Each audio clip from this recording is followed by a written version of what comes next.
বয়স প্রায় ১২০। এটা অবশ্য তার সন্তানের দাবি। স্ক্রিনে আপনারা যাকে দেখছেন তার নাম ইদ্রিস শেখ।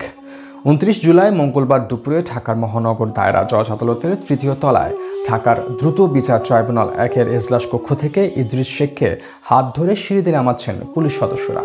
বয়সের ভারে তার ডান হাতে লাঠি, সেটার উপরই ভর করে চলতে হচ্ছে শতবর্ষী ইদ্রিস শেখকে। বাবাকে যখন প্রিজন ভ্যানে তোলা হচ্ছে, ছেলে বাবুল তখন হাউমাউ করে কেঁদে উঠছেন। বিড়বিড় করে বলছেন, আমার বাবা লাঠি ছাড়া চলতে পারেন না। জেলের ভেতর তিনি কিভাবে জীবনযাপন করছেন।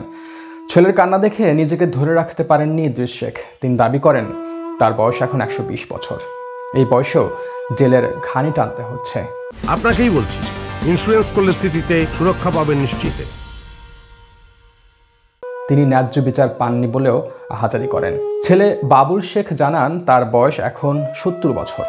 ৫ ভাই বোনের মধ্যে ৩ ভাই মারা গেছেন। তার বাবার বয়সী কোনো লোক এই এলাকাতে এখন আর বেঁচে নেই। বহু বছর আগে একটি খুনের মামলায় তার বাবাকে ফাঁসানো হয়েছিল বলে দাবি করেন বাবুল শেখ। মামলার নথিপত্রে জানা যায় ইদ্রিস শেখের গ্রামের বাড়ি মাদারীপুরের রাজৌর উপজেলার শেখের টেক এলাকায়। ২২ বছর আগে সেখানকার ইউনিয়ন পরিষদ নির্বাচনের সময় ২ গ্রুপের সংঘর্ষ হয়। ২০০৩ সালের ২১ ফেব্রুয়ারি সেই ঘটনায় ২ জন নিহত হন। সে সময় রাজৌর থানায় একটি হত্যা মামলা করা হয়। সেই অভিযোগপত্র আমলে নিয়ে আসামিদের বিরুদ্ধে ২০০৫ সালে ১০ নভেম্বর মাদারীপুর আদালত অভিযোগ গঠন করে।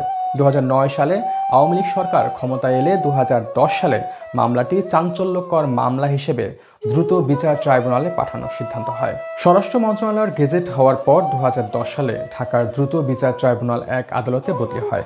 প্রায় ৫ বছর সাক্ষ্য গ্রহণ ও যুক্তিতর্ক শুনানি শেষে ২০১৫ সালের ২৯ অক্টোবর রায় দেন বিচারক শাহেদ নুরুদ্দিন।